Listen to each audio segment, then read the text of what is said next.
সময়ত হাগ্ৰামা মহিলাইদেৱ স্বয়ং আপোনালোকৰ লগত আছিল। সেই ক্ষেত্ৰত হাগ্ৰামা মহিলাইদেৱে আজি বাৰম্বাৰ বিস্ফোৰক মন্তব্য উঠাই আছে যে বিটিআৰ চুক্তিয়ে বড়োজাতিটো ধ্বংস কৰিব, লগতে কোনো ধৰণৰ ইয়াৰ কাম নহ'ব। এই ক্ষেত্ৰত আপুনি কি ক'ব? নাই, যোন মানুহৰ সমাজৰ প্ৰতি এটা দায়িত্ব আছে, জাতিৰ প্ৰতি এটা দায়িত্ব আছে, দেশৰ প্ৰতি কিবা ৰেছপনচিবিলিটি আছে বুলি ভাবে, তেনেহ'লে সেই মানুহবিলাকে তেনেকুৱা টুলুঙা মন্তব্য নকৰে। যিখন চুক্তিত ভাৰতৰ গৃহমন্ত্ৰী উপস্থিত আছিলে, অসমৰ মুখ্যমন্ত্ৰী উপস্থিত আছিলে, ডক্টৰ হিমন্ত বিশ্ব শৰ্মা উপস্থিত আছিলে আৰু তেখেতে নিজে স্বাক্ষৰ কৰিছে। আৰু আজি যদি সেই চুক্তিখন তেখেতে মানে অৱমাননা কৰিছে, ইয়াতকৈ দুৰ্ভাগ্যজনক আৰু একো নহয়।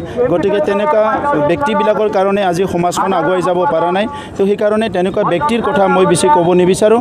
কিন্তু যিটো চুক্তি হৈছে এইটো ভাল চুক্তি হৈছে আৰু চুক্তিটো ৰূপায়ণ হোৱাৰ লগে লগে এই অঞ্চলৰ মানৱ সম্পদ উন্নয়নটো এটা দিশ লৈ আগবাঢ়ি যাব আৰু বহুত ক্ষিপ্ৰতাৰে মানৱ সম্পদ উন্নয়নটো হ'ব আৰু শান্তি প্ৰতিষ্ঠা অলৰেডি হৈ গ'ল। চবেই নিৰাপত্তা পাবলৈ সক্ষম হ'ল। এতিয়া সমাজৰ মাজত জাতি জনগোষ্ঠীৰ মাজত ঐক্য সংগতি বজাই ৰাখিব লাগে আৰু আমি আগবাঢ়ি যাব লাগে।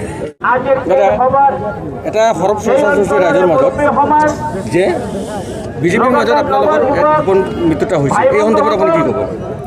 ৰাইজৰ মাজত চলা নাই। যিসকলে আজি বিজেপিৰ লগত এলায়েন্স কৰি আছে সেই মানুহবিলাকে প্ৰচাৰ কৰি আছে। ৰাইজৰ মাজত সেইটো চলা নাই।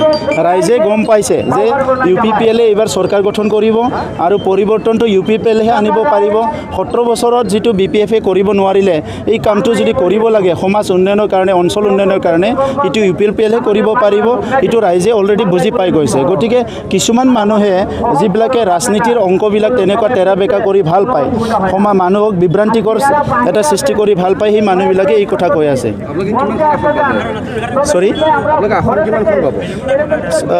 এবছলুট মেজৰিটি পাব। অধিক সংখ্যা, সকলো দলতকৈ অধিক সংখ্যা পাই পেলাই আমি চৰকাৰ গঠন কৰিম, ইয়াত কোনো সন্দেহ নাই। কাৰণ এতিয়া ৰাইজে পৰিৱৰ্তন বিচাৰিছে আৰু UPPLৰ যিটো যদি মেম্বাৰশ্বিপটো চাই, এতিয়া 15 লাখ মেম্বাৰশ্বিপ UPPLৰ হৈ গ'ল। গতিকে UPPLয়ে সবচে শক্তিশালী দল হিচাপে ইতিমধ্যে ৰিকগনিশ্যন হৈছে আৰু সেইকাৰণে UPPLয়ে এবছলুট মেজৰিটি লৈ চৰকাৰ গঠন কৰিব। আৰু এটা প্ৰশ্ন সুধিম মই আপোনাক। অসমত আঞ্চলিকতাৰ প্ৰয়োজন আছে, তেনে ক্ষেত্ৰত এইখিনি মুহূৰ্তত বৰ্তমান সামগ্ৰিক পৰিস্থিতিত বিজেপিয়ে অসম গণ পৰিষদকে ধৰি সকলো আঞ্চলিক ৰাজনৈতিক দলক গ্ৰাস কৰিছে। তেনে ক্ষেত্ৰত বৰ্তমান অসমত সৃষ্টি আছে BPF আৰু UPPL। তেনে ক্ষেত্ৰত এই দুটা দলকে গ্ৰাস কৰাৰ এটা সম্ভাৱনা দেখা দিছে নেকি? নাই, সেইটো আপুনি গ্ৰাস কৰিব না গ্ৰাস হৈছে এইটো চাব লাগিব।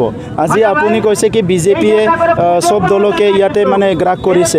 গ্ৰাস আপুনি হৈছে কিয়? আজি আপুনি আপোনাৰ যিটো সাংবাদিক এজন আছে, আপুনি সাংবাদিক হিচাপে আপুনি নিজৰ কাম কৰি আছে, আপুনিতো বেলেগৰ মতে কাম কৰা নাই। গতিকে আজি সকলো যদি দল সংগঠন ব্যক্তিয়ে যদি নিজৰ মতে নিজৰ চিন্তাত কাম কৰে, আপোনাক কোনো গ্ৰাস কৰিব নোৱাৰে। আপোনাক যদি মই কওঁ আজি মোৰ নিউজটো এনেকুৱা বনাওঁ, আপুনিতো নবনায়, কাৰণ আপোনাৰ এটা ইথিক আছে। চ' এইকাৰণে চবৰে ইথিক লাগে। অকল গ্ৰাস কৰা বুলি ক'লে নহ'ব, গ্ৰাস হৈছেও। আপুনি গ্ৰাস হয় কিয়? গতিকে আজি আপোনাৰ এজেণ্ডা আছে যদি আপুনি কাম কৰি যাওক। এতিয়া আমাৰ এজেণ্ডা আছে, আমি কাম কৰি যাম।